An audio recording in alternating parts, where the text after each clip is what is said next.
Mecca ഹറമിൽ മുതിർന്നവർക്കും ഭിന്നശേഷിക്കാർക്കും പ്രത്യേക പാതകൾ ഒരുക്കി. തിരക്കൊഴിവാക്കി ഹറമിനുള്ളിൽ എളുപ്പത്തിൽ പ്രവേശിക്കാനും പുറത്തിറങ്ങാനുമാണ് പുതിയ സംവിധാനം. ഇരുഹറം മന്ത്രാലയമാണ് പ്രത്യേക സൌകര്യം ഒരുക്കിയത്. മക്ക ഹറമിലെ തിരക്ക് പരിഗണിച്ചാണ് മുതിർന്നവർക്കും ഭിന്നശേഷിക്കാർക്കും പ്രത്യേക പാത ഒരുക്കിയത്. ഏത് സമയത്തും തടസ്സമില്ലാതെ പ്രവേശിക്കാനും പുറത്തു കടക്കാനും സഹായിക്കുന്ന വിധത്തിൽ ഹറമിലെ വിവിധ പ്ലാറ്റ്ഫോമുകൾ തമ്മിൽ ബന്ധിപ്പിച്ചാണ് പാതകൾ. വഴി കണ്ടെത്താനായി നൂതന ഗൈഡൻസ് ബോർഡുകളും ലൊക്കേഷൻ റൂട്ടുകളും പള്ളിയിൽ സ്ഥാപിച്ചിട്ടുണ്ട്. തവാഫ് നിർവഹിക്കുന്നതിനായി ഗോൾഫ് കാറുകളും ഇലക്ട്രിക് വീൽ ചെയറുകളും ഉപയോഗപ്പെടുത്താം. ഇതിനായി മുൻകൂട്ടി ഔദ്യോഗിക പ്ലാറ്റ്ഫോം വഴി ബുക്ക് ചെയ്യണം. പ്രായമായവരെ സഹായിക്കുന്നതിനായി പ്രത്യേകം പരിശീലനം ലഭിച്ച വോളണ്ടിയർമാരെയും പ്രധാന കവാടങ്ങളിൽ നിശ്ചയിച്ചിട്ടുണ്ട്. ശാരീരിക പ്രയാസം നേരിടുന്നവർക്ക് പ്രയാസമില്ലാതെ പ്രാർത്ഥനകൾ നിർവഹിക്കാൻ പുതിയ സംവിധാനങ്ങൾ സഹായകമാകും.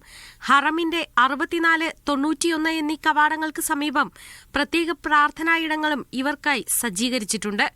തീർത്ഥാടകരുടെ സൌകര്യം വികസിപ്പിക്കുകയാണ് ലക്ഷ്യം. Media 1 Mecca.